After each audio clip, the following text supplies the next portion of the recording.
invitado. Buena, buena. Cogimos a Nico del pie, así. Nuestro invitado se está yendo. Faltó, ¿qué fue? ¿Se va? Ah, bueno, eso es parte de la performance. Era una performance, está todo preparado.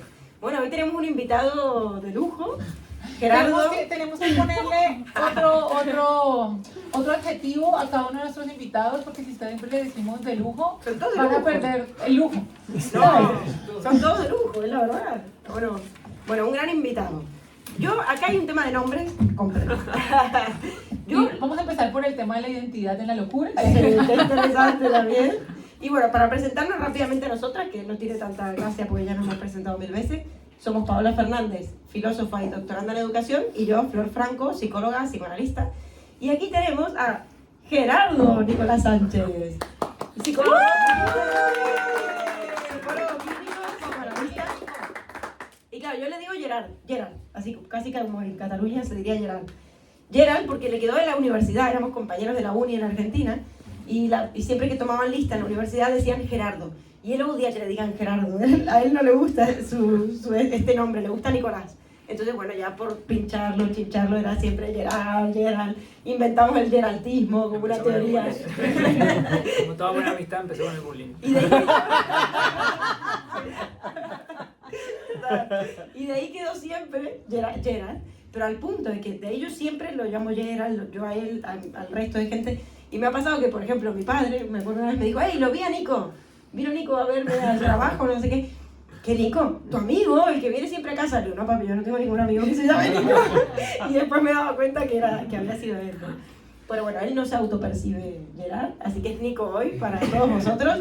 Psicólogo clínico con muchísima experiencia en hospitales psiquiátricos, SPIR, psicólogo PID, así que creo que la mejor persona que podríamos haber invitado para hablar de la locura, El tema fue pensado para él. Exacto. Mira todas las expectativas que estamos poniendo en el momento sobre ti.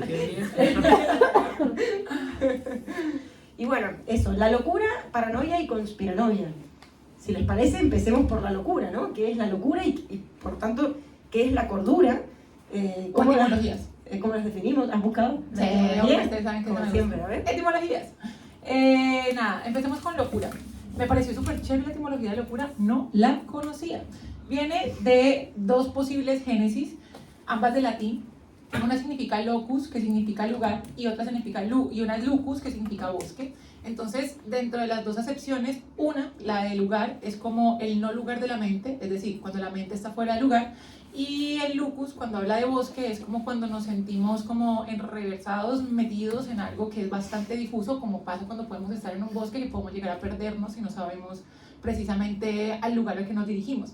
Entonces eso, digamos, como que evolucionó hacia la locura. Y bueno, luego seguimos con paranoia porque también tienen unas excepciones súper chéveres. Yo tengo una pregunta, porque paranoia ya es un concepto más clínico, ¿no? Pero locura, ¿podemos volvernos todos locos? ¿Es un cierto tipo de persona solo el que se puede volver loca? Lacan llegó a decir la locura es la normalidad en algún momento. Bueno, ¿qué nos puedes decir? A ver, Gerard, no sé, del tema de la locura. ¿Cualquiera de nosotros podría volverse loco, por ejemplo? ¿O ha vivido estados quizá de locura? Bueno, yo creo que, como tú bien dices, la locura es un fenómeno transclínico. Es decir, no se podría pensar en una estructura de personalidad en particular, sino que la locura es algo que nos trasciende a todos y que la locura es la normalidad en el punto en el que todos estamos desanudados de entrada, sería. Y cada persona, cada individuo hace una solución particular frente a ese desanudamiento con el que nacemos.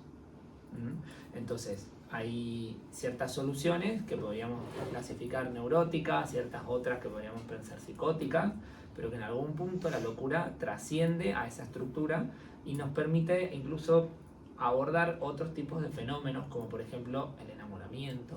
Podríamos pensar cierto fenómeno de locura en relación al enamoramiento, también la locura en relación a las masas, a los fenómenos de grupo, pero no grupalidad como tal, sino el grupo funcionando como masa, o incluso también pensar la locura en relación a ciertos fenómenos como las teorías conspiranoicas. Eso yo lo voy a dejar más para el final, pero creo que de alguna forma la locura no es solamente para pensar un cuadro psicopatológico como tal, sino también poder trascender y ver de qué se trata como posición ante la vida. Súper interesante que hayas tocado también todo lo que has dicho, pero el tema del enamoramiento, porque la vez pasada hablamos del amor, eros y ágape, ¿no? Y de allí viene un poco y se desprende este tema, porque hablamos de la pasión y de ese amor loco a veces, o esa experiencia del amor pasional que a veces nos lleva a acercarnos a ciertos estados casi de locura, ¿no? De perder el juicio, de volverse loco de amor, incluso está en el discurso popular, ¿no? Te amo con locura, este amor me ha vuelto loco, me ha volado la cabeza, decimos en Argentina. Es que a mí me parece muy interesante y tengo que hablar desde... Uy, me sonó el móvil, espérate, con esto... Uy. Las demandas, la Ay, demanda ay, el circuito infernal de la bueno, sí que me parece importante hablar de un poco de la historia de la locura, y para hablar de la historia de la locura, pues yo lo voy a hablar desde un lugar de enunciación propio, desde la filosofía. Y hay un libro que se llama explícitamente así, que es de Michel Foucault, en donde habla sobre el desarrollo de la locura y que se ha percibido de una manera diferente, y que la locura, más allá de un fenómeno biológico, clínico, es más un fenómeno social. Y muestra, por ejemplo, que empieza en la Edad Media, y pues de hecho nos podemos ir también hasta la Antigüedad, que la locura estaba relacionada como con cierta vínculo espiritual, con cierta revelación, ¿sí? Había como una cuestión de el que es loco también, por ejemplo, los locos, las pitonisas, todas las personas que de alguna manera tenían alguna relación como esotérica, intuitiva, extática, se relacionaban con la locura, pero eran como ciertos seleccionados divinos, ¿sí? Y más que temerles o apresarlos o recluirlos, se les respetaba, o sea, se les tomaba como alguien iluminado. Luego fue evolucionando un poco a la noción del genio, ¿no? El genio como que era también loco, entonces el sabio también estaba acompañado de locura. Pero con la modernidad hubo un cambio trascendental, y es que en la modernidad hubo el paradigma y el sueño de progreso de la razón. Entonces un Descartes, un Kant decían que la locura finalmente era un alejamiento de la razón, y en tanto te alejaba de la razón, te alejaba de lo humano, porque ¿qué es lo humano? Un animal racional. Entonces el loco se tiene que curar, ¿sí? Pero se veía como un fenómeno biológico, y ahí empezaron a aparecer los médicos que curaban de alguna forma a los enfermos de la mente, y aquí empiezan a aparecer como nombres que parecen, o más bien los insumos importantes para lo que más adelante Freud llamaría como histeria, y bueno, como todos estos insumos. Pero la cuestión es que más adelante, en el siglo XVIII, ya la locura no empezó a relacionarse con algo que se debía curar, sino algo que se debía controlar, porque el loco era el personaje que atentaba contra el orden social.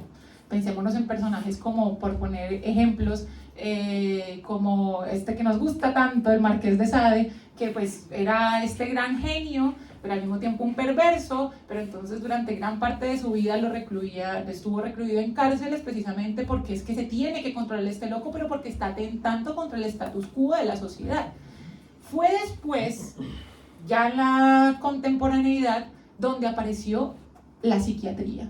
Y con la psiquiatría, dice Foucault, que dicho sea de paso, como dato curioso, Foucault fue diagnosticado con depresión en su adolescencia y parte de su juventud temprana, estuvo internado, y por eso también estudia bastante lo que pasa en las cuestiones de las instituciones, todas las instituciones, como por ejemplo los psiquiátricos. Y entonces, en la contemporaneidad aparece la figura del psiquiatra como aquel que no solamente va a curar, no solamente va a recluir, sino que de alguna manera como una figura de poder. Entonces ya la locura ya no está relacionada, o el estatus de loco, ya no está relacionado solamente con algo que se tiene que como apresar para poder contener, sino que está relacionado con lo normativo, es decir, con lo que consideramos como lo normal, como el loco es aquel que está salido de la norma. Y te doy un ejemplo de eso que me parece muy interesante. Estaba releyendo a Foucault y me acordé, yo en este momento soy migrante y hago muchas cosas, pero entre las muchas cosas que hago, cuido a un par de niños, que son hermanitos. Y el mayor, cada vez que el hermanito dice algo que para él está mal, dice, es que, no puedo decir el nombre, es que Pepito está loco. Entonces está loco, porque no me quiere dar el juguete, está loco. Entonces él está relacionando y utiliza como sinónimo está loco con está mal. Y de alguna forma eso viene de una herencia en la cual nosotros pensamos que el loco es lo inadecuado frente a lo normativo que se da desde la contemporaneidad para Foucault. Sí, sí, y eso abre un debate interesante porque, por ejemplo, a Copérnico se lo acusó de loco por decir, por contrarrestar el discurso de turno y decir que la Tierra giraba alrededor del Sol y no al revés, y que no era el centro del universo. Entonces, en ese momento, con una cosmovisión sumamente religiosa, eso era una locura. Entonces, en este sentido es verdad que vemos que locura será ya en relación a un discurso, es decir, a una cadena temporal significante, a un discurso de una época, y de hecho lo que puede ser considerado loco en la Edad Media, hoy quizá no es loco, o el día de mañana no lo sea, ¿no? De esto da cuenta muy bien el Quijote, que a mí me encanta y siempre lo traeré porque es el libro que... El gran loco. Sí, el gran loco. Y cuánto supo Cervantes de la locura antes de que existiera Freud y Lacan y muchos, y Pinel. El cambio de paradigma que nos refleja Cervantes. Cervantes. Yo, Fernández. Mira qué alto te tengo. Ay, amigo, gracias. Cervantes, Fernández, no puede ser. Qué lindo lapsus. Cervantes nos refleja, es el cambio de paradigma en una época que dejaba de ser, digamos, tenía un discurso en el cual un caballero andante era normal, por eso habían muchos libros de caballeros andantes, era lo normal. Por eso el Quijote se nombra como el último caballero andante, porque ya se pasaba, y esto es lo que él trae, a un discurso más bien científico, es decir, de un discurso más bien religioso a un discurso más científico. Entonces estaba justo ese pasaje, una ola ahí que cambiaba, y él juega un poco con esto, es decir, lo que en su momento era considerado, en un momento era considerado loco, en otro momento no, y viceversa, ¿no? Cómo cambia ese estatuto del día a la mañana. Sí, me parece interesante esto del origen de la psiquiatría como tal, porque la psiquiatría y todas las profesiones que hoy tenemos en vigencia y que son parte del mundo de la salud, de alguna forma tienen en su origen un intento de control. Podemos decir la psiquiatría, la medicina, la psicología, el trabajo social, la educación social, y así podríamos nombrar. Es algo, me parece, muy importante porque es el núcleo del cual parten nuestras profesiones y es algo a no desconocer, porque en el punto en el que uno desconoce eso, lo que hace es un ejercicio de poder desmedido sobre otro al que se supone que yo tengo que curar, al que se supone que yo le tengo que aportar, al que yo le digo lo que tiene que hacer, al que yo tengo que reeducar. Entonces, ese es el punto, creo que es esencial para poder pensar cómo la locura todavía nos atraviesa, tanto desde aquel entonces como en la historia de la locura hasta el día de hoy. Nos plantea algo que va más allá de nosotros y que el mandato social es que haya agentes de control de eso. O sea, eso sigue existiendo. Después uno puede asumir es eso o no en su práctica. Pero si no se hace la pregunta, lo más probable es que la ejecute un poco sin saberlo. Aquí, Ahora, de hecho, no, una cosa que cómo ha cambiado, es loco pensar cómo ha cambiado el estatuto de la locura y qué se ha hecho, es decir, el tratamiento también de la locura a lo largo del tiempo, ¿no? Pero siempre se podría decir que coinciden en el hecho de la exclusión social, en el aislamiento, ¿no?, de estas personas que atentan contra el orden moral o que atentan contra la moral burguesa, también llega a decir Foucault en algún momento, o que atentan contra el orden establecido o atentan contra el discurso social hegemónico, es decir, el discurso que prevalece, ¿no? No es el verdadero, porque ahí también nos metemos en otro tema, ¿no?, en la verdad. Es el discurso que prevalece y que damos pactamos que es el que realmente tiene validez, ¿no? El loco atenta contra esto. Pero es increíble porque en la Edad Media era el poseso, el poseído por Dios, por el diablo, perdón. Que había que extirpar el diablo y se llevaban a cabo exorcismos. Las brujas, exacto. Exacto, o que tenía que le habían hecho un hechizo. Luego, en el Renacimiento, el aislamiento absoluto en las cárceles, junto a los leprosos, junto a los criminales, junto a todo tipo de patologías, ¿no? Y me preguntaba hoy en día que hoy en día ya no hay tanto manicomio y tal, o hospital psiquiátrico, pero sí hay fármacos. Es que hay un libro que escribió después, es que aquí Michel Foucault es que entra muy bien, la verdad.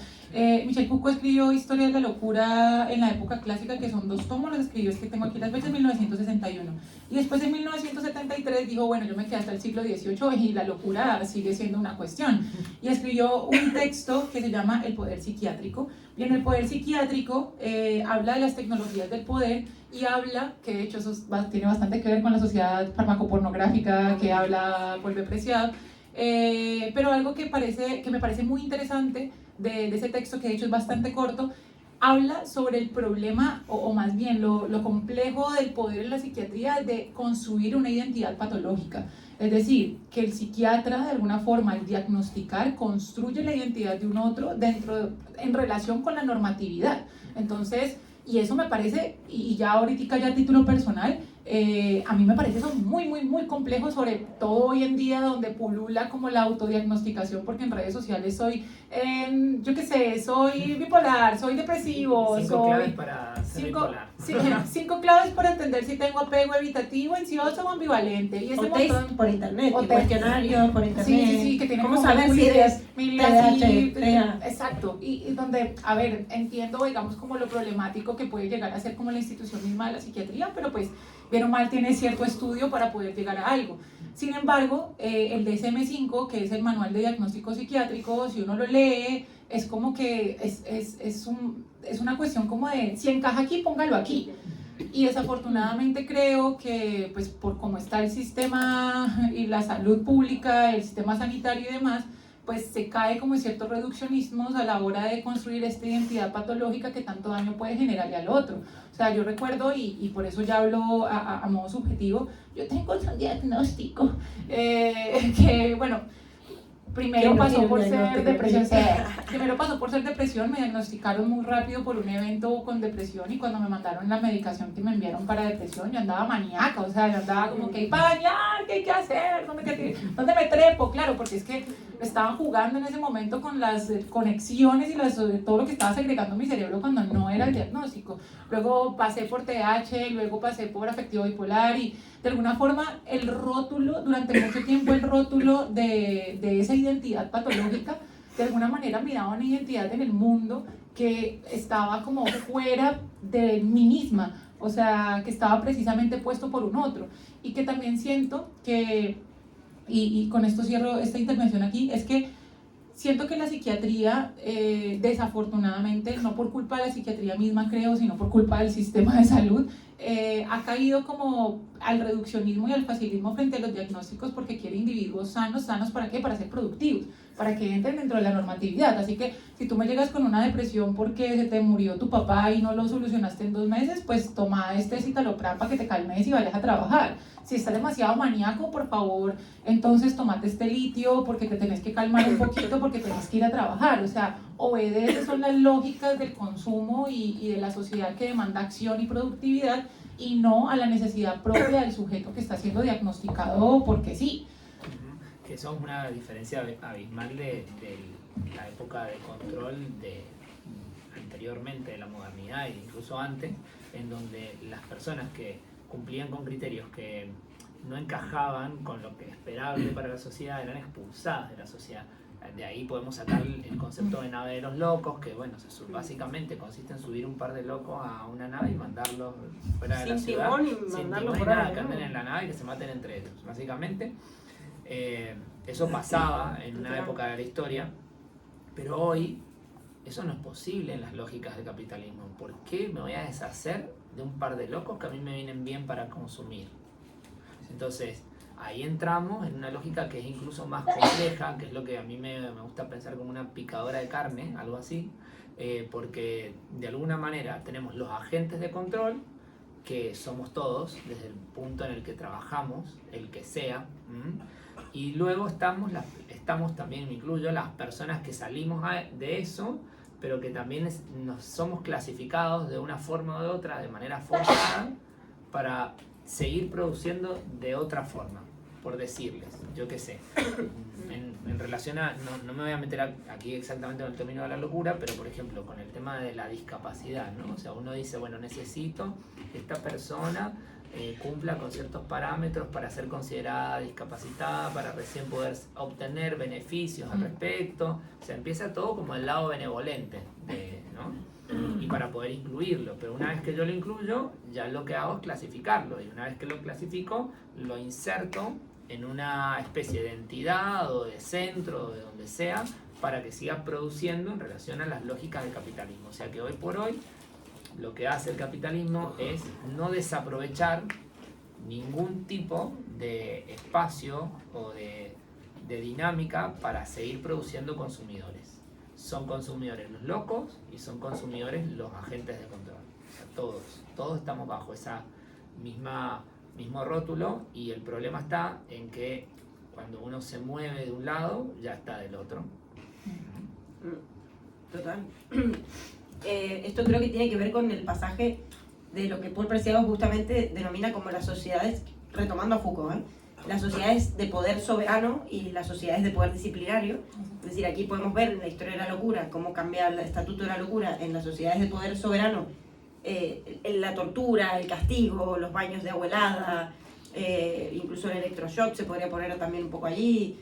Los golpes, que fuesen públicos también los castigos. Exacto, incluso en público, para que la gente aprendiera, porque se tomaba como algo que era consciente o que habían hecho por una cuestión ofensiva, o un pecador también, ¿no? En la época religiosa, en la Media Italia era, claro, eras un pecador, si eras algo mal habrás hecho, ¿no? Y el diablo o Dios te castigó con esto, o el diablo te da. Luego en las sociedades de poder disciplinario aparece el manicomio, mal llamado, hoy ya no se llama así, pero lo llamo así a propósito porque sabemos que en algún momento nos referimos a esto de esta manera, que al final es el lugar donde se cuida a los locos, en la etimología de manicomio. Pero claro, se los recluye en este lugar, pasa a manos, es cierto, del poder médico, es decir, la locura pasa de ser un mal, un pecado, a ser un objeto de la medicina, y un objeto de investigación, o un sujeto de investigación, se podría decir el loco. Y luego hoy en día en las sociedades de control, en las sociedades incluso farmacopornográficas, efectivamente, como dice Gerald, claro, el loco incluso se lo pone antes como resto y aislado, hoy en día a formar parte de la sociedad capitalista o neoliberal en el consumo de fármacos. Y de hecho ahí tenemos un tema también, porque diríamos, vale, hoy ya no hay manicomios, hoy ya el loco ya no se encierra. Sí, pero está medicado de una manera que parece un zombie a veces, ¿no? Es decir, que casi que se le exprime la vida, se le saca todo el... Bueno, claro... que se le quita el deseo. Se le anula, exacto, el deseo. De hecho, lo primero que aparece, todo el mundo lo dice, es un poco esa bulia, ¿no? Esa falta de deseo vital. A mí, yo dejé los fármacos, tomaba una cantidad innecesaria de pastillas, y hace unos 4 años fue eso, y dejé los fármacos con acompañamiento psiquiátrico paulatino para no desacomodar mi cerebro tampoco, precisamente porque se me quitó con todo tipo de deseo, o sea, comenzando por el sexual, pero pasaba también por otro tipo de deseo que parecía parte también de mi personalidad. Entonces, y siento que algunos rezagos han quedado y unos vestigios de esa pérdida de deseo en aspectos específicos precisamente de la medicación. Entonces es muy complejo porque se juega con la química de tu cerebro de alguna forma para solucionarte, para ser productivo. Total. Bueno, y de hecho, esto que decíamos antes, volviendo a esto, y para ya retomar también el concepto de paranoia, porque ahí ya nos metemos más en la clínica también. Porque locura es un concepto que usamos, digamos, cotidianamente, popularmente. Paranoia ya es un concepto mucho más clínico, de manual, ¿no? Que tiene una historia. Pero para cerrar con el tema de la locura e hilvanar con lo otro, todos hemos tenido quizá, o al menos yo, o sea, no sé, al menos los honestos, o sea, algún momento de nuestras vidas en el que hemos creído que nos estábamos volviendo locos, o estar al borde de un estado casi de locura, en el sentido de decir confusión extrema, o estar, yo qué sé, en un estado de sentirnos al borde, ¿no? O preguntarnos si estamos locos. De hecho, casi que cualquier recorrido analítico pasa por esa pregunta. Diría 3 preguntas. Todo recorrido analítico de todo sujeto, de distintas formas, ¿no? Pero la pregunta por el sexo, la pregunta por la muerte y la pregunta por la locura. Son preguntas que están en nosotros, ¿no? ¿Voy a morir? ¿Cuándo? ¿De qué? ¿Todos vamos a morir? O de, no sé, la pregunta por la muerte, el sexo, ¿cuál es mi género? ¿Con qué me identifico? ¿Qué es ser mujer? ¿Qué es ser hombre? Bla, bla, bla. Y la pregunta por si me puedo volver loco, si estaré loco, eso creo que también a veces nos la hacemos. Ahora, Pascal, muy interesante, decía que los hombres y tiene razón, los hombres no, están tan necesariamente locos que sería estar loco de otra locura no estar loco. Y coincide con Lacan en el sentido que la locura es la normalidad, va a decir. Y claro, aquí la cuestión se pone en juego y decir, bueno, ¿cómo diferenciamos al loco del cuerdo? Bueno, un psicólogo hegemónico, digamos, o algo así práctico, digamos, una respuesta práctica diría, el que está fuera de la realidad. Ah, ¿pero qué es la realidad? ¿Quién está dentro de la realidad? ¿Y cómo definimos qué es la realidad y qué no? ¿Cómo decimos que a un paranoico no lo está persiguiendo la CIA porque ha descubierto, yo qué sé, el secreto de la bomba atómica? Que la realidad no es algo empírico a lo cual todos podemos acceder de la misma manera, que la realidad no es algo que nos atraviesa a todos de la misma forma, que cada uno va haciendo su propia construcción de la realidad. Y creo que ahí está el eje de la conexión quizás entre la paranoia como un tipo específico de psicosis y lo que podríamos llamar la locura. Que en algún punto yo diría se tocan y a la vez se diferencian. ¿Por qué? Porque se tocan en el punto en el que un paranoico se puede volver loco. Claro que sí. Pero también hay personas que no son psicóticas, como una neurosis o como un enamorado, que también se puede volver loco. Entonces ahí está el punto. ¿Cuál es, digamos, qué es lo que hace que alguien pueda acceder a ese punto de locura? Tiene que ver con una estructura, porque muchas veces hay esa confusión de decir, bueno, el loco es la persona psicótica. Bueno, yo diría que no, yo diría que la locura es un fenómeno que va mucho más allá y que en el punto en el que podemos empezar a pensar eso es en relación a la concepción de la realidad. La realidad no es algo que esté dado para todo el mundo, la realidad es algo que nos toca construir como seres humanos y en ese punto es donde nos vamos a volver un poco o menos o más locos, digámoslo así. El punto es que nos adecuemos a ello. Por eso la locura fue tan problemática en la modernidad. O sea, fue problemática históricamente, pero es que fue problemática en filosofía. O sea, por ejemplo, Descartes en la duda metódica mete la locura como un alejamiento de la razón y en tanto alejamiento de la razón no pueden ser ni ser considerados hombres, o sea, ni ser considerados seres humanos, porque están alejados del cogito. O sea, el gran cogito ergo sum, pienso entonces existo, es lo que nos da sentido de existencia a nosotros mismos. Entonces, si una persona no está dentro de los límites de la razón y está excedido de los límites de la razón, precisamente no tiene una realidad ni siquiera propia. Entonces, por eso en la modernidad era tan complejo la locura, porque es que la locura te sacaría completamente de lo que ellos querían construir, que era una realidad objetiva, universal, trascendente y para todos por igual. La cuestión es que, pues claro, lo que acaba de decir Nico, o sea, la realidad es una cuestión bastante compleja y la realidad de alguna forma a todos no solamente nos atraviesa, sino que nos interpela y nos confronta. O sea, Freud en Malestar en la cultura hablaba precisamente que entrar en la cultura, podríamos decir, entendiendo eso como la realidad que nos circunscribe, pues nos genera malestar, en tanto que, pues que va a limitar mi deseo. O sea, yo puedo querer masturbarme en la calle y pues no puedo porque, no puedo, la cultura me lo dice, entonces yo tengo que limitar mi ello, limitar mi deseo, limitar mi pulsión, las ganas de, porque tengo que hacer parte de. Así que la realidad de alguna manera, y finalmente el loco que se sale de la realidad, pues es el que excede lo que es normativamente impuesto. Sí. Lacan va a decir que lo que está en juego no es la realidad, sino el problema de la significación para el hombre en general, ¿no? Como... Bueno, la significación es la realidad. Exacto, bueno, en algún punto sí, claro, pero no la realidad... Los psicoanalistas hablando de Lacan, no la realidad como la entendemos, pero sí en algún punto la realidad discursiva, que al final es verdad que es la realidad. Es la realidad. Es decir, no existe la realidad, existe cada realidad. Y para mí, tomando lo que dice Paola, yo creo que la cuestión está justamente en que cada construcción singular de la realidad conlleva siempre un conflicto y una conexión con la frustración, podríamos llamarlo así. Que el conflicto es por lo que Paola misma dice, que la realidad nunca resulta placentera al máximo para alguien. Es decir, yo puedo querer que mi realidad conlleve tal o cual cosa, pero nunca termino de acceder a eso como tal. Entonces eso genera en algún punto un conflicto para todos. Y por el otro lado, la frustración, que es la cara del conflicto. Es decir, hay algo que se tiene que no dar para que yo pueda seguir construyendo realidad, mi realidad. Y esa frustración, la tolerancia de esa frustración podríamos llamar, y el funcionar ante ese conflicto es lo que va a marcar ciertas aguas a veces entre un funcionamiento neurótico, podríamos decir del psicoanálisis, o un funcionamiento más psicótico, una concepción, una construcción de realidad. Freud, en La pérdida de la realidad en la psicosis y la neurosis, que es un texto muy viejo, habla de que la neurosis de alguna forma representa un no querer saber de eso que se sabe. Entonces es una forma de autoengañarse. Esos somos los neuróticos.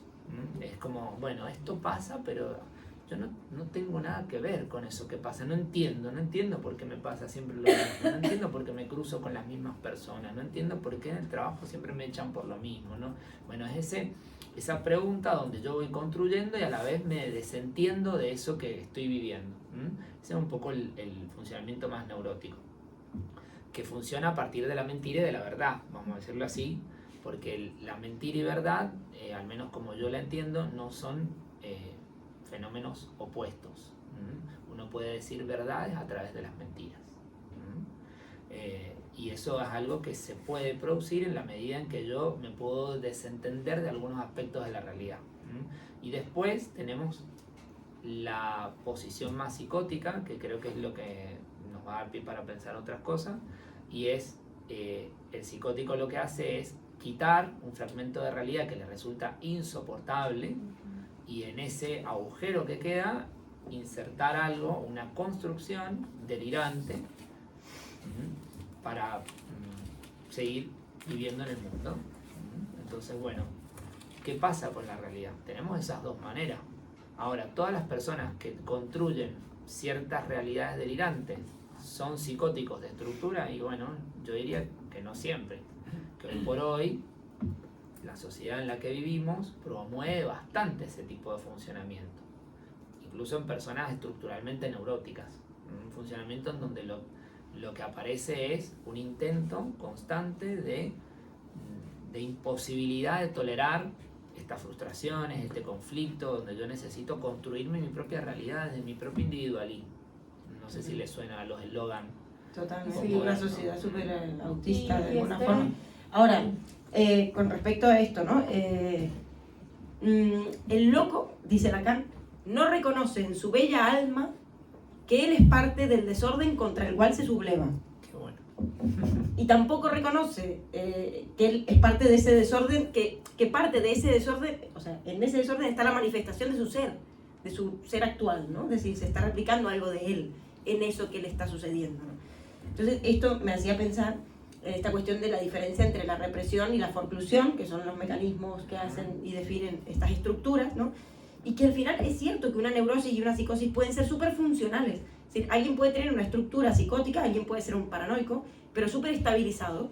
Supongamos el caso, se me viene un ejemplo, de un chico que trabaja como hacker, puede ser cualquiera, como hacker, descubriendo mecanismos para que no le ataquen los demás, entonces siempre tiene que estar pensando si le van a atacar, si le van a robar información, y con eso se estabiliza, genera un nudo y vive una vida sumamente funcional y nunca se desencadena.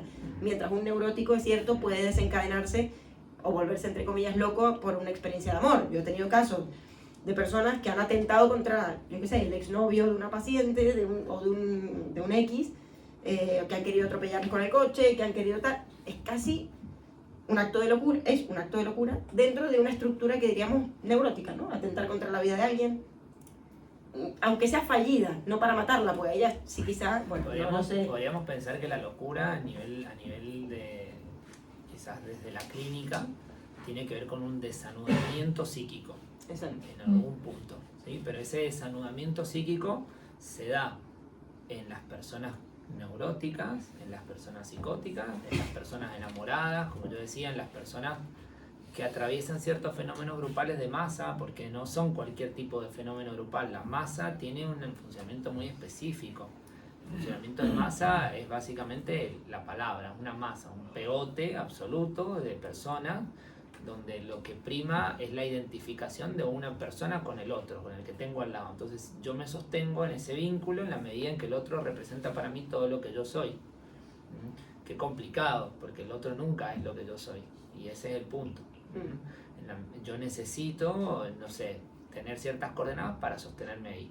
Ahí hay una locura, porque ahí es donde hay un borramiento y un arrasamiento subjetivo de la persona, de lo que realmente significa esa persona, vamos a ponerlo en esos términos.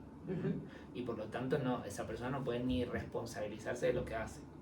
Exacto. Y hay una cosita, y es que no quiero que haya, porque el tiempo corre, no quiero que haya clickbait con la imagen que hubo en la invitación que hubo desde Cronopios con la imagen que había, y para que empezara a hablar del tema de la paranoia y la conspiranoia, porque es que, y me vas a hablar más de la locura. Antes de pasar a conspiranoia, Sí. aclarar algo que es Y fundamental. paranoia.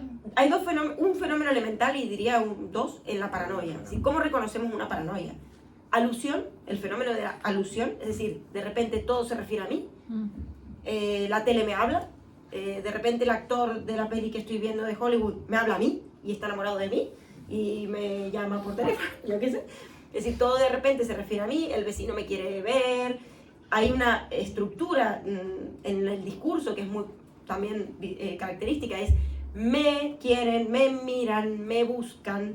El sujeto ahí aparece en la oración como algo muy pasivo, es decir, algo que está justamente siendo objeto de una conspiración contra él, ¿no?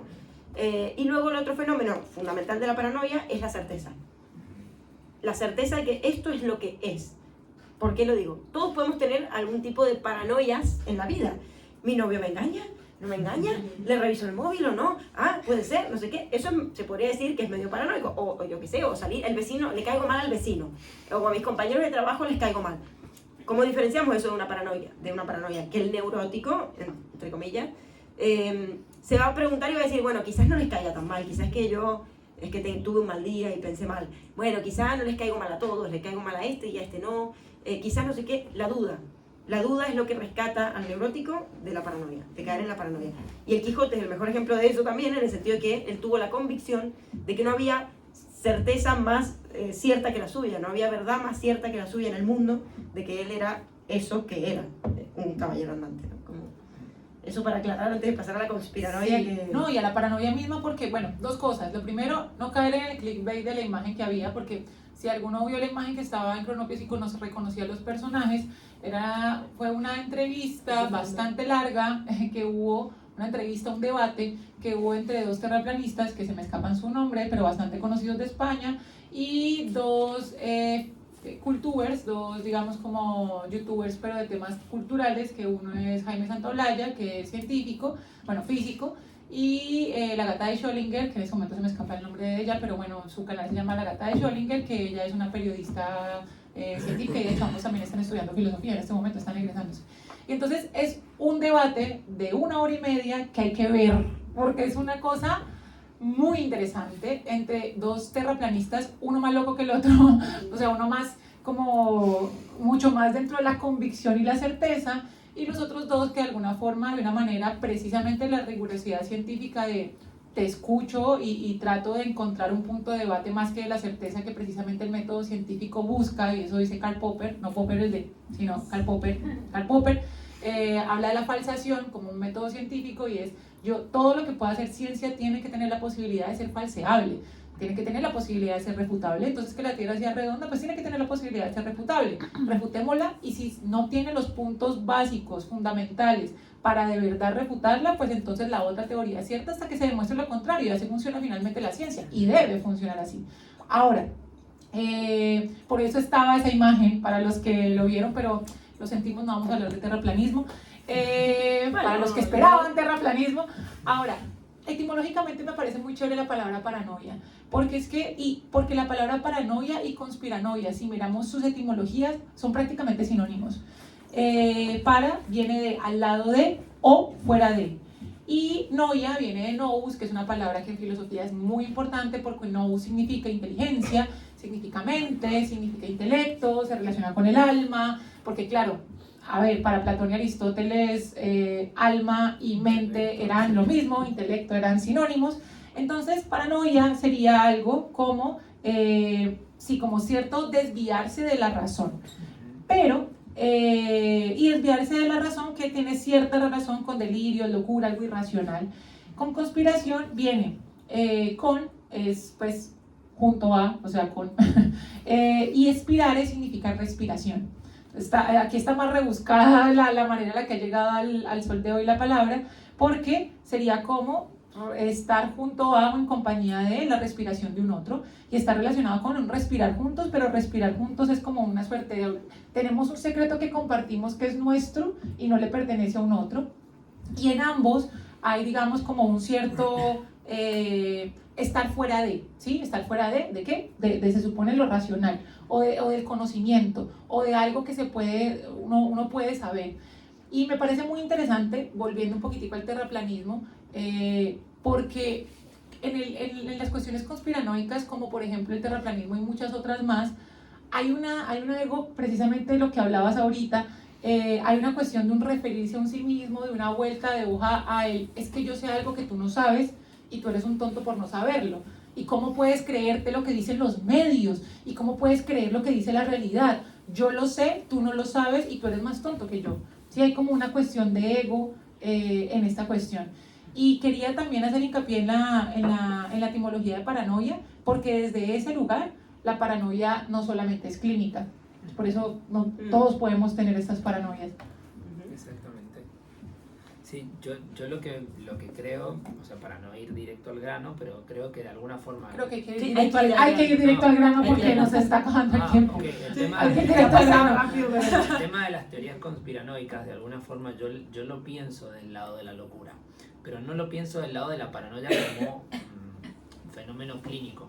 Es decir, si vamos a hablar de un grupo que habla del terraplanismo, bueno, quizás encontramos algún paranoico en el medio. Un paranoico estructuralmente hablando, digo, como estructura de personalidad, pero no todos. Ahora, ¿eso significa que hay cierto atravesamiento de la locura que puede involucrar a esa masa? Y yo creo que sí, en el punto en el que la locura tiene la certeza de que hay cosas que son así y que no importa si lo justifico lógicamente o si encuentro si alguien más me lo puede refutar. En ese punto hay algo de la locura que se pone en juego en el punto donde no hay otra cosa más que eso. Entonces, no sé si, yo no he visto ese debate, pero me imagino que el debate es un debate un poco fructífero, el que mencionas tú, porque en algún punto es como estar tratando de hacer entender algo a alguien que no necesita ese nivel de entendimiento, que esa es su realidad. Yo no lo veo del lado de la locura, si vamos a diferir, pero está bien ya para el debate, para ver qué suscita. Yo no lo veo del lado de la locura, me genera ruidillo, es decir, pueden haber locos y pueden que no haya locos, ¿no? Dentro de las teorías conspiranoicas. De hecho, reconozco que tuve cierta tendencia conspiranoica en la pandemia. Sí, lo reconozco, claramente. Tampoco era de las que... no me vacuno.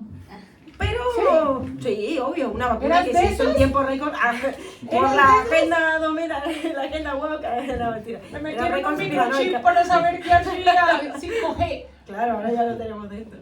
No llegué a ese punto, evidentemente, pero sí me generó muchísimo ruido que una vacuna se hiciera a la velocidad de la luz, cuando el método científico tiene otros tiempos y creo que están hoy en día muy contaminados por los de la técnica, que son muy diferentes. La ciencia tiene un tiempo mucho más amplio porque prueba, ensaya y estudia en el tiempo. Y la técnica, la tecnología, va rápido y nos hemos acostumbrado a un tiempo que no es el tiempo ni cerca de lo biológico, que ya no sabemos cuál es, pero tampoco digamos que es un tiempo muy lógico, es un tiempo inmediato, instantáneo y tal. Entonces, creo que en la conspiranoia puede haber locos, pero también puede haber algo de remarcar algo que está por fuera de un discurso que es cada vez más totalizante y totalitario y al cual nos acercamos, sin que quiera decir que estemos en una dictadura o lo que sea, sino que sí que es verdad que los discursos se cierran cada vez más, por eso hay extremas posturas ante ciertas ideas y cada vez más enemistades también en torno a esto y nadie puede dialogar. Y luego lo que sí veo en la conspiranoia es la cuestión del ego, totalmente, y no me extraña, y hoy en día vamos a tener que analizar la locura desde otro lugar, porque en una época tan egocéntrica, tan narcisista, donde estamos constantemente exhibiéndonos y mostrándonos, la paranoia va a ser el pan de cada día. Es decir, si yo me muestro todo el tiempo y doy datos de mí a todas partes y acepto políticas de cookies todo el tiempo y regalo mis datos, bueno, es probable que en algún punto me retorne de algún lado eso que yo estoy también manifestando o exteriorizando. Y claro, la paranoia es un problema de la personalidad y del ego. Entonces sí que hoy en día creo que va a ser como cada vez más amplio la cuestión de una cierta paranoia generalizada, no necesariamente loca, pero sí propia de una época muy narcisista. Yo concuerdo, ahora que te escuché hablar, sí concuerdo con vos en el punto en el que, por supuesto, que habrá cuestiones que no estén enquistadas y que permitan seguir progresando ciertas lecturas del mundo. Pero en las teorías conspiranoicas, puntualmente, no hay una dialéctica. Es decir, Sí, hay una certeza muchas veces delirante respecto de lo que sucede, y es muy difícil promover una dialéctica, porque ¿qué pasa? Para haber dialéctica hace falta de alguna forma tolerar que hay algo de eso que se me propone.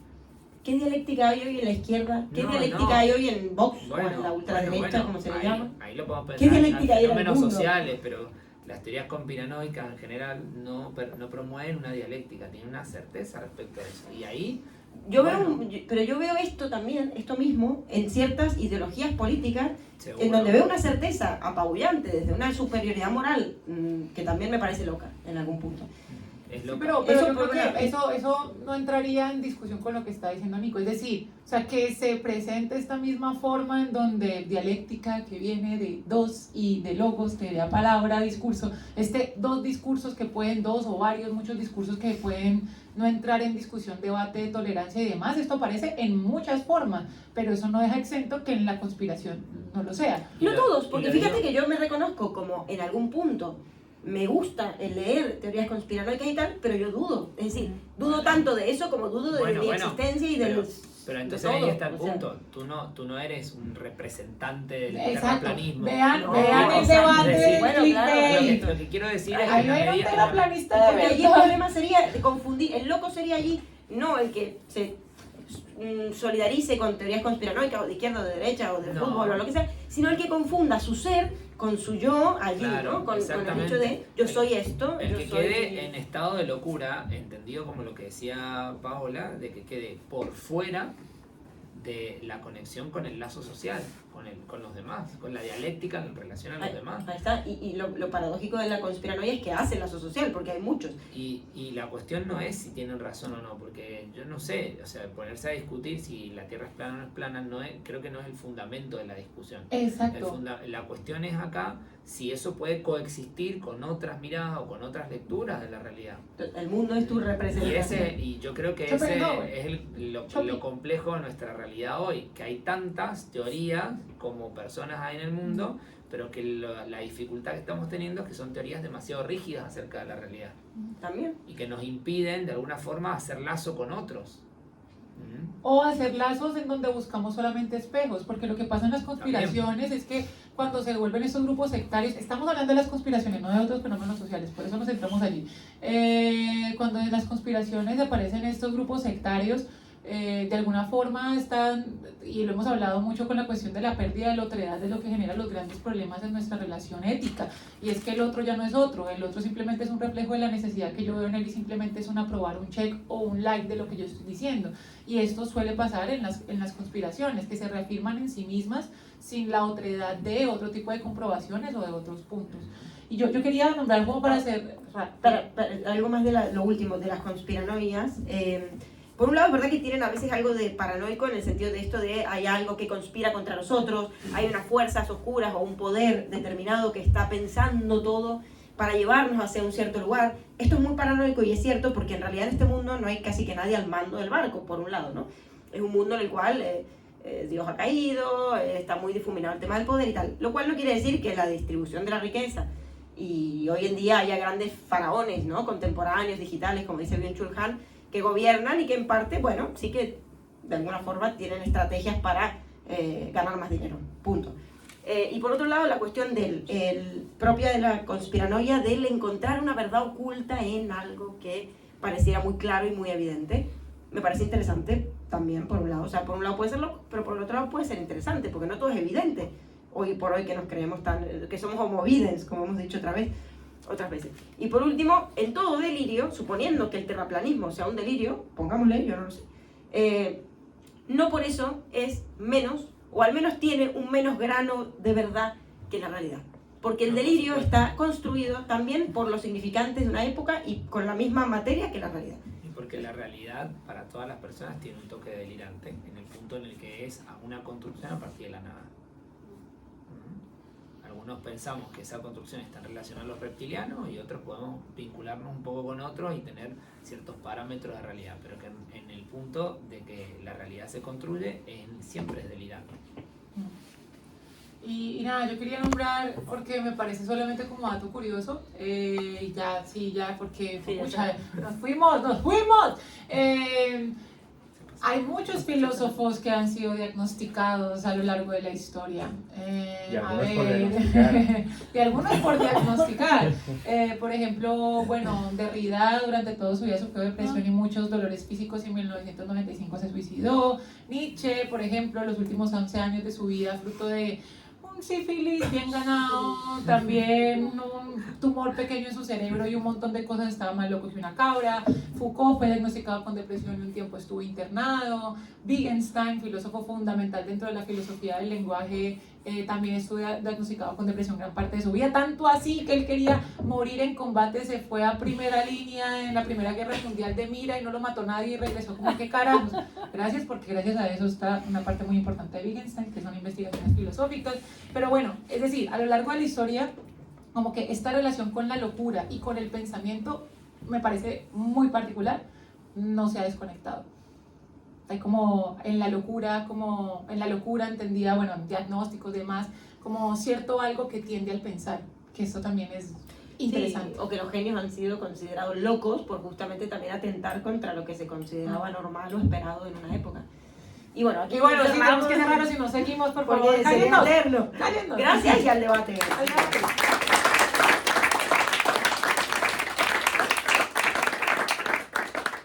Bueno, queridos, para los que vemos muchas caras nuevas, ¿quiénes son nuevos? ¿No? Aquí dos, Algunos no tres, son habituales. cuatro, sí, y hay unos que no son tan habituales. Bueno, la dinámica que viene ahora es el debate, todos pueden hablar con respeto hacia el otro, tratamos de dar la palabra y demás. Y les queremos pedir un consentimiento. Antes esto no se grababa, la parte del debate, pero resultan cosas muy interesantes. Entonces, queremos pedir ese consentimiento de si intervienen, pues nos permiten que su voz esté registrada. La voz nada más, no vamos a voltear la cámara, siguen nuestras carotas ahí. Yo creo que esta pregunta habría que hacerla al revés. Si alguien se niega O más bien, si alguien se niega, se va. Exacto. Pero bueno, ¿y con esto, ¿quién quiere romper el hielo? ¿Quién es el loco? O el demente.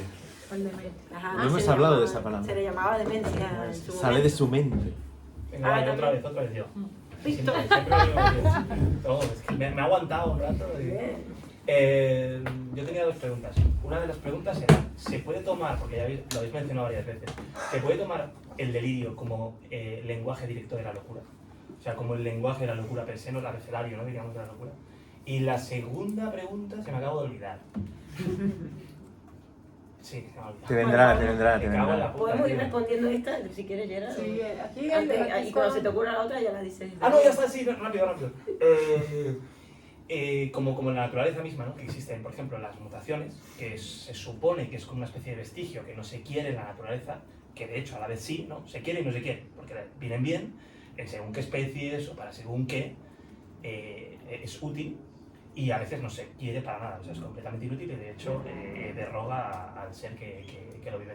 Entonces, aquí es mi otra pregunta, que es, la locura sería, como habéis dicho, ¿no? Los grandes genios y demás, una especie de mutación, pero a nivel psíquico. Ya está. O sea, es eso. Respondo a la primera, porque Dale. la segunda Hay muchas cosas que decir de la segunda. Sí. Yo puntualmente, no sé si van a coincidir las chicas, pero no creo que el delirio sea como el lenguaje específico de la locura. Creo que el delirio es el lenguaje específico de un tipo de locura, podríamos decir, pero no el de todas. Sí te puedo decir que cuando podríamos pensar que hay alguien que está sumido a la locura o bajo un fenómeno de locura, hay cierta creencia que es unívoca. Eso no significa delirante, pero sí que hay algo unívoco, es decir, una creencia que no admite mucho más de lo que se sostiene. El delirio ya podríamos decir que tiene esas características, pero que además tiene otras, y es para algún tipo de problemáticas o de estructuras psíquicas. Por ejemplo, yo que sé, una persona enamorada no necesariamente tiene que estar no necesariamente tiene que ser una psicosis para poder estar loca. Pero para una persona enamorada, la idea de que el enamorado represente todo en su vida puede tener una creencia bastante firme. Y bueno, eso basta para volver loco a alguien. O el apreciar de que eso no es así también. Es que el delirio está relacionado, si no me corrigen, con las falsas creencias que se hacen certezas, ¿no? También, ¿no? Que pueden estar, pues, los típicos, ¿no? El delirio de grandeza, o el delirio de persecución, o los delirios somáticos, pues que de alguna manera, más allá de ser como una suerte de lenguaje, es una falsa creencia que se hace certeza, sería. Ya, pero falsa depende, porque en su momento creíamos que que todo giraba alrededor de la Tierra, y hoy en día vemos que eso es falso, y Copérnico fue acusado de loco por haber dicho justamente lo que hoy creemos que es normal, pero en su momento era loco. Pero puede, precisamente, históricamente en ese momento fue delirio y luego no lo fue, o sea, que sea falsa Exacto. creencia no significa que... Es salirse de también, ¿eh? ¿Salir? Es salirse de. O sea, de hecho, la etimología de delirio Ya. es salirse del surco de cuando se labra la tierra. O sea, esa especie de desvío, como desviar, que es salirse del camino, o sea, lo que es demente, delirio, desvío, siempre es un poco como que hay una línea. O sea, que es que ahora que hablabais de las palabras, como para definir cada cual con los terraplanistas, yo creo que al final hay un mejunje de que el loco, el demente, el... paranoico, el... Sí, o sea, al final se mezclan muchas lo que pasa cosas. es que muchas veces se mezclan. O sea, el fundamentalista, el radical, el subversivo, o sea, el rebelde, o sea, todo esto en algún punto, como es salirse de una norma y atentar contra un algo que tiene poder, de autoridad, pues ahí es cuando hay todo eso. Por eso la locura es algo que es como una palabra, un significante que engloba un montón de cosas. Sí. No necesariamente, cuando uno está hablando de locura, necesariamente se refiere al campo de lo clínico a nivel de salud mental, por ejemplo. Como el Uno puede- ejemplo que yo di de los bebés que cuido, que en grande utiliza la palabra loco y no lo hace para nada mal, pero No. utiliza la palabra loco para decir que algo está mal, porque de alguna manera, y eso también tiene un Claro, significante puede- dentro de lo discursivo. A veces que algo está muy loco, Exacto. o que es o que increíble. no, Y esto- En esto- inglés dices, it's crazy, es increíble lo que estás diciendo, Ya. ¿sabes? Bueno, es que esto de la locura como algo que se desvía y que va con la segunda pregunta de esa mutación, es decir, de ese cambio de paradigma o esa desviación de algo que se suponía una inercia o un algoritmo, ¿no? Que va siempre hacia el mismo lugar. La locura viene como a discrepar, hacia otro lugar, generar un nuevo camino, lo que sea. Tiene una función social la locura también. Siempre ha existido y siempre va a existir. Y aquí está la conexión entre la locura y la libertad también. Lacan va a decir, al ser del hombre no se lo puede comprender sin la locura. De hecho, ni siquiera sería el ser del hombre sin la locura como límite de su libertad. Es decir, que la locura y la libertad siempre va a estar allí. La locura va a estar siempre allí para marcarnos el límite de a dónde podemos llegar o hasta dónde podemos ir dentro de lo que es la norma social. Esa norma social no es la realidad. No es una realidad objetiva que compartimos sine qua non. Esa realidad es un pacto. Es simplemente un pacto. Sí, sí. Hoy es uno, ayer era otro y mañana será otro. Sí, sí. En 200 años nosotros podemos ser considerados locos por pensar como pensamos, Sí, yo sí. qué sé. Es un pacto, un consenso. O lo que estamos haciendo con la ecología cuando rodamos una película o bebemos una cerveza, y dirán, qué locos, esos ecocidas. Claro. Como ahora ves una película de los 50 a los 60 y todo se salta por los, de lo que es el Pero eso consentimiento, no lo lo así. sabemos sino hasta el momento. O sea, yo creo que la ciencia precisamente tiene eso tan maravilloso de poder ser falseable, pero en el momento en que no lo sea, pues no es. Es decir, o sea, la Tierra es redonda porque aún no ha sido lo suficientemente falseable para ser plana. Y hasta ahí nos quedamos. Y lo mismo pasó cuando Copérnico decía que la Tierra giraba y en un momento de geocentrismo. O sea, es decir, no significa que no nos equivoquemos. Podemos llegar a pensar, la realidad es construida, pero finalmente la realidad es una en tanto que las cosas son lo que son. Conozcámoslas o desconozcámoslas. O sea, la Tierra no se puso a girar en el momento en que se dieron cuenta que giraba. No, la Tierra se giraba desde siempre y los pendejos éramos nosotros. Pero la cuestión es que en el momento en que nosotros tenemos un paradigma de realidad, en ese momento esa verdad compartida, desafortunadamente normativa, y hay que obviamente, y nos iríamos por el campo de lo normativo obviamente, hasta el momento de no ser refutada no es otra más que esa. Y yo creo que ahí viene la cuestión con la locura. Pasa que ahí tenemos que tener, si vamos a hablar de ciencia y estatutos científicos, el principio de Heisenberg, que de alguna manera viene a decir que el lugar del observador y la posición del lo más observador importante, altera sí. lo que se mide. Sí, claro. Es decir, que también todo lo que vemos y todas las teorías que hacemos tienen que ver con desde dónde las miramos, ¿no? Y desde qué lugar, y siendo una especie súper limitada. Es decir, yo qué sé lo que es el universo. Como si una hormiga se pone a teorizar sobre lo que es el universo para ella. Aquí Nico decía algo también sobre eso, pero hay algo que siempre se me va a escapar, lo noumérico. O sea, Kant decía que hay una diferencia entre noumeno y fenómeno.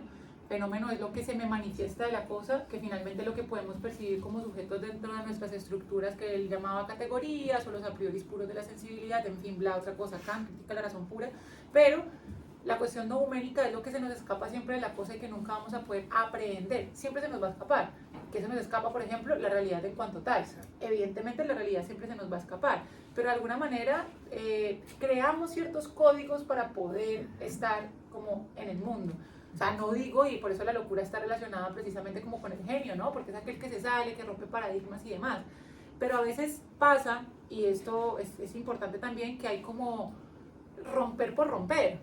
Como por ejemplo, vuelve y juega diciendo el terraplanismo, o sea, es como, ya, es que no tienen por dónde cogerlo, por Dios, cada vez las teorías son más enrevesadas para tratar de darle fundamento, y cada vez y niegan, y niegan, y niegan, y para poder negarlo hacen un montón de cosas. Claro, y uno dice, hay que probarlo por medio de alguna cuestión lógica, ¿no? Como para de una duda cartesiana, de un que supere método, lo anterior, pero como piqui, Einstein piqui. vino a corregir, entre comillas, o a reformular a Newton. Pero Newton fue el gran genio hasta que llegó Einstein y dijo, ostras, pero cuidado que aquí podemos darle una vuelta y verlo desde otro lugar. Entonces de repente ya el genio era Einstein, pero que Einstein también fue tildado de loco un tiempo, ¿no? De alguien que estaba medio como, ¿quién eres tú para venir a contrarrestar a Aparte era re loco, tenía una foto sacando la lengua. Sí. Y andaba en bicicleta. Andaba en bicicleta y tenía los pelos así de loco. Yo lo que decía Víctor, solo una pequeña cosa, que la No, mutación... por favor, de verdad, no. Vete a la mierda, loco de mierda. No, que la mutación, en el fondo siempre somos amigos, nos amamos en secreto. La mutación es algo buena siempre. O sea, sin mutación no estaríamos aquí. Bueno, Por ejemplo, lo que pasa es que hay un punto que hay ciertos cambios que salen de lo que ya está admitido. Es como estos inmigrantes que una vez ya entran en Estados Unidos no quieren que sigan entrando más latinoamericanos. De, no, hasta aquí estaba bien, pero ahora ya no, porque ya estamos dentro. Y es como dentro de lo que ya... O en otros países, pero que... o sea, hay un tipo de mutación de, vale, hasta aquí bien, pero, hostia, 6 dedos, no, esto no, lo vamos a cortar este dedo. O intersexualidad, no, esto lo vamos a quitar, porque esto nos molesta ahora. Pero hay ciertos tipos de mutaciones que son terminales y que infligen daños al propio cuerpo, que te matan. Sí. O sea, por ejemplo, imagínate que, me lo invento, pero seguro que existe. Imagínate que tienes la densidad muscular es mayor o a lo mejor es más amplia y tapavenas, te mueres, no puedes ni nacer.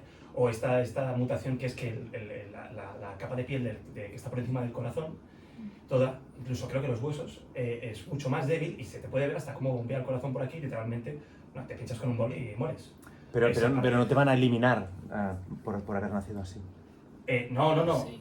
O sea, nosotros no, actualmente. Han eliminado gente por peor cosa, pero Sí, ¿no? de todas maneras yo creo que es difícil, cuando te escuchaba, me costaba responderte también porque creo que es difícil pensar lo que el fenómeno de la locura, que es un fenómeno social, como dijo Paola al principio, con con cosas que tienen que ver más con lo biológico y lo orgánico. Son como campos muy diferentes. Y sí, hay mutaciones, hay mutaciones que son contra natura, pero a nivel de lo social, ¿qué es lo contra natura? No, yo no lo comentaba como algo contra natura. Es que con el tema, yo creo que la naturaleza, al menos hasta cierto punto, de lo que he estudiado de biología, porque a veces hago así, como asimilo cosas, se parece bastante a la mente en muchos términos. No en todo, obviamente, pero en algunos términos. Y por ejemplo, yo me imagino la mutación, o como muchas otras cosas, que es la naturaleza es como muy aleatoria, en plan, te tira cosas. Te da una pata, no te sirve, pues estás muerto, te den por culo. Te da, yo qué sé, colmillos, te va de puta madre, pues venga, chaval, espabila. Así todo el rato hasta que hay una especie en concreto que le va de puta madre, mediante esa repetición. Pero que puede ser una mierda o puede ser genial. Ese toma y daca de la prueba y error, ¿no? Pues me imagino lo mismo con la locura. Pues prueba y error. Tienes un vagabundo en la calle que a lo mejor está diciendo que las heces lo van a transformar en un chamán de la hostia y se las come en medio de la calle, o tienes a Einstein, por poner ejemplo, que yo no sé si estaría... O tienes a Jesús que anda diciendo que es el Hijo de Dios, el Ujú. concepto donde fue captado. O Diógenes de Sinope, que vivía en la calle como un perro y fundador del cinismo tan importante, ¿sí? Como vivir de acuerdo a la naturaleza. Yo había pedido la palabra. Sí, no, Adelante. yo- Y aquí también. Yo quería rebotar un poco en lo que decía, porque yo creo que hay dos conceptos de la locura que se mezclan aquí. El concepto societal, que lo que dice frente como la locura, como un concepto libertario, ¿no? Como cuando la nostalgia, cuando hablas cuando era joven, mira cuando tenía 20 hacía estas cosas, mira qué locos que estamos, porque llevamos un poco en contra de las normas de la sociedad. Y esto al final, estamos en una sociedad, en una masa, como dices, y yo creo que unas normas, pues, para vivir todos juntos hay unas normas, no te puedes masturbar en la calle y todo, como el ejemplo que decía. Y luego hay otro concepto más clínico que hablaba más de control, pero yo creo que también el concepto de cuidado, ¿no? Así, de cuidar a una persona. Y esto también hay toda una ciencia detrás, que hablaba mucho de ciencia, la neurociencia que no se habló, y ahora se conoce mucho más sobre el funcionamiento del cerebro, ¿no? Con los neuromediadores, las hormonas, cómo funcionan. Entonces, claramente hay una sobrediagnosis, así poner a la gente en casillas, que a veces le va bien a la gente o a los familiares le dan un diagnóstico sobre una cosa, que entiendo que no es la buena manera de hacer las cosas, pero sí que va relacionado con la ciencia, con esta neurociencia que está muy al principio, pero que se está construyendo, ¿no? Un poco... Sí, claro, o sea, y también pensar si la locura entendida como, claro, porque una cosa es la locura social y la locura como psicopatología. O sea, creo que aquí hemos jugado mucho con la palabra locura sin nombrarla directamente con amplio. psicopatología, Que ¿cierto? es la idea también. Que también es la idea como De todas maneras, filosofar. Pero digamos, dentro de lo de psicopatológico también entraríamos en otra problemática, y es como, ¿tiene algún factor hereditario? ¿Solamente es una cuestión social? ¿Es una cuestión solamente de las neurociencias precisamente por los neurotransmisores? ¿Es una cuestión que puede ser evaluada solamente desde lo clínico? yo creo que en relación a este tema de la locura vinculada al cuidado, lo podría pensar en relación a lo que hablábamos más temprano de cuando uno es agente de cuidado, de qué se trata ese cuidado. Yo creo que, bueno, a mí constantemente me pasa de estar en esa pregunta de decir, bueno, yo soy un agente de cuidado, yo justamente trabajo de acompañar a personas con padecimientos mentales, entonces considero que soy un agente de cuidado, pero a la vez también me hago la pregunta de ¿cuidado para qué? ¿En qué punto yo necesito determinar o hasta dónde necesito determinar la vida de esa persona?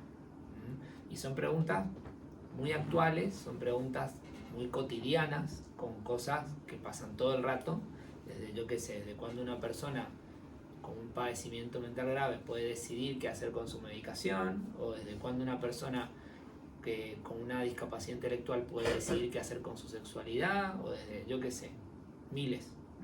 Entonces ahí es donde yo creo que el término de locura también se vincula con lo que pensamos a nivel social. porque hay estructuras sociales que determinan qué es lo que es correcto y qué es lo que no es correcto, o cuál es el saber validado a nivel de la ciencia también, que no olvidemos que la ciencia es una construcción.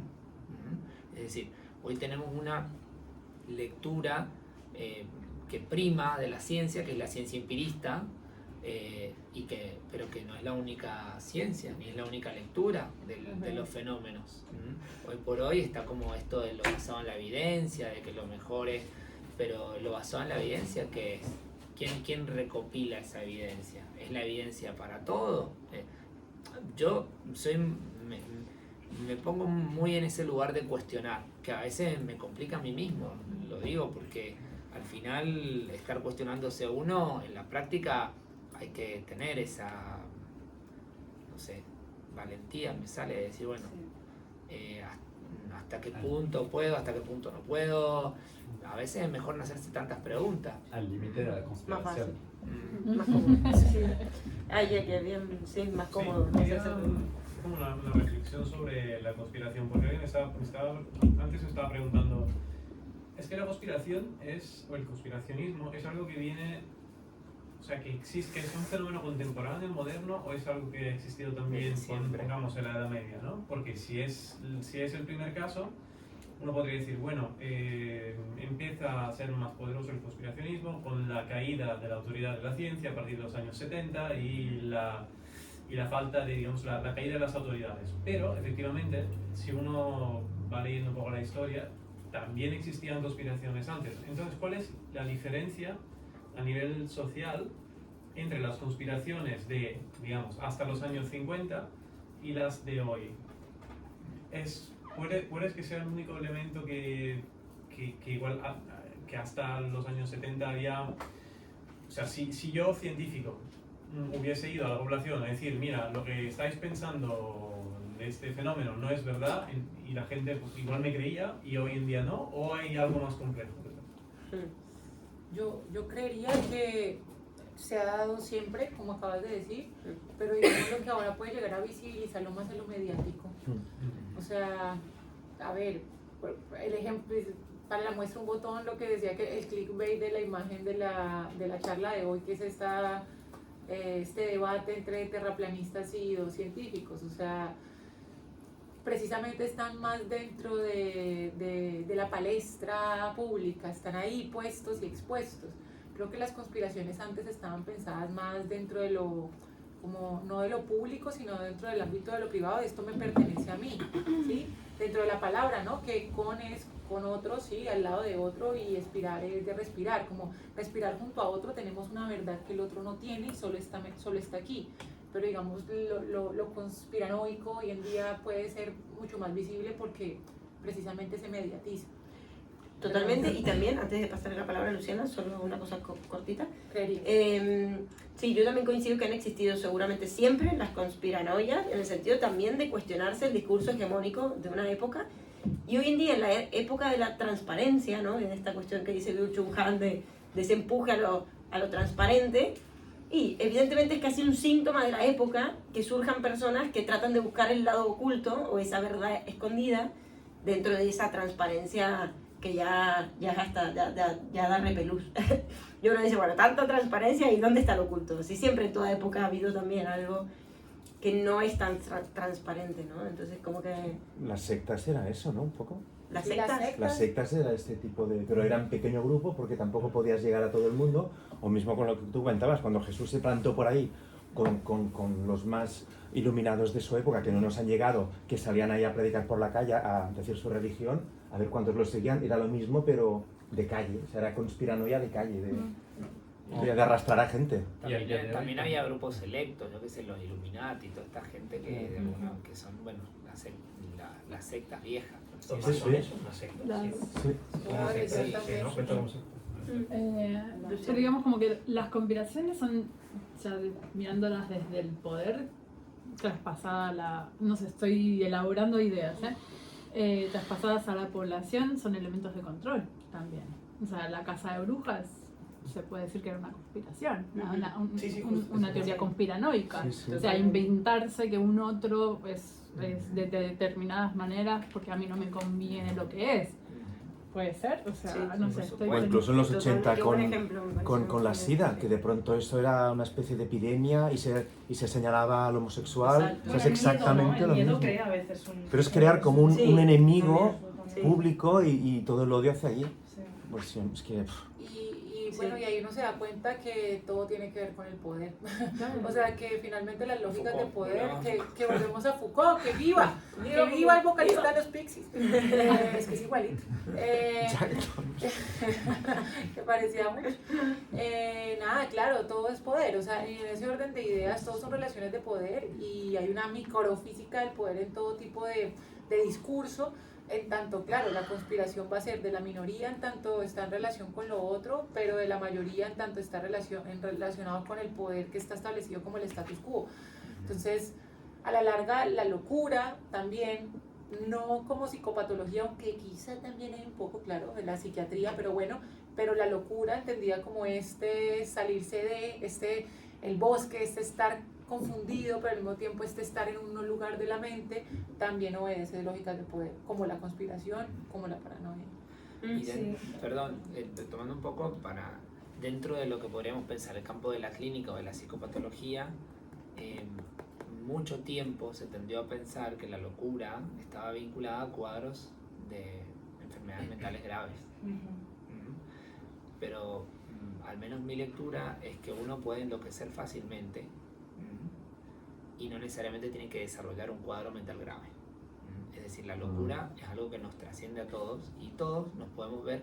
En este caso me acuerdo de la película del Guasón de Batman de Nolan, el que se falleció, el que se suicidó. Sí, Heath Ledger. Le dice, solamente necesitas un empujoncito. Y es verdad, a veces nos pasa que, yo qué sé, para volvernos un poquito locos necesitamos que que mi pareja me deje. O que te O lleven a necesito Auschwitz. que No sé, me una llegue, cosa no así, sé, ¿no? una Bueno, factura no sé de si luz habéis de la leído- concha de su madre y de repente yo me broto y pum, y ya está. Y trasciende a si tengo una estructura neurótica, si tengo una estructura psicótica, se va más allá de eso.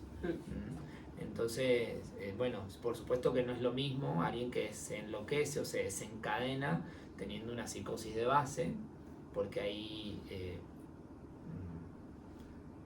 otras coordenadas para pensar esa locura y para poder pensar un tratamiento de esa locura, pero no diría que es lo peor ni diría que es lo más difícil. A veces también son más difíciles los que nos manejamos muy bien en la vida y de repente nos brotamos.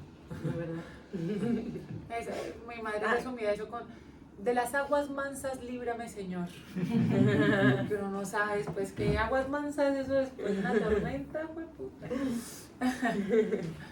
Yo quería preguntar, o sea, en relación a lo que ha dicho el compañero, entonces, una persona que se cuestiona mucho constantemente puede llegar también fácilmente a la locura, ¿no? ¿O no? El sobrepensar. El sobrepensar. Por supuesto. Tipo, sí. Uno puede sufrir locura de muchas maneras. Claro, no hace falta que te Sí. pase como una cosa muy... Sería el caso, por ejemplo, del neurótico obsesivo, que de hecho hay un caso muy famoso de Freud, y bueno, muchos más, ¿no? Pero que es el hombre de las ratas. Eso está en PDF, si alguien lo quiere buscar, es un caso real. Y es un hombre que por momentos dice, ostras, pero este tío está loco, ¿no? O sea, las cosas que hace, y es todo por ese sobrepensar.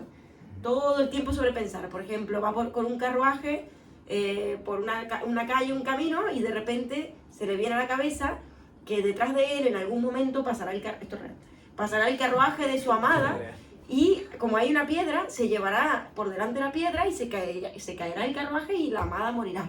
Entonces va, quita la piedra del camino. Un camino que podrían ni siquiera pasar, como la calle aquí Ferlandina, como si yo dijera aquí va a pasar el chico que me gusta por Ferlandina, voy a coger esta piedra, la voy a quitar. Trapear ahí. Bueno, y la quita, entonces quita la piedra, sigue con el carruaje, no sé qué, y al rato dice, ostras, pero estoy loco, ¿cómo voy a haber quitado la piedra? No tiene por qué pasar por aquí. Entonces se vuelve, y pues ya estaba en Poblenou, pero vuelve a Ferlandina a poner la piedra en el camino porque era una locura haberla quitado.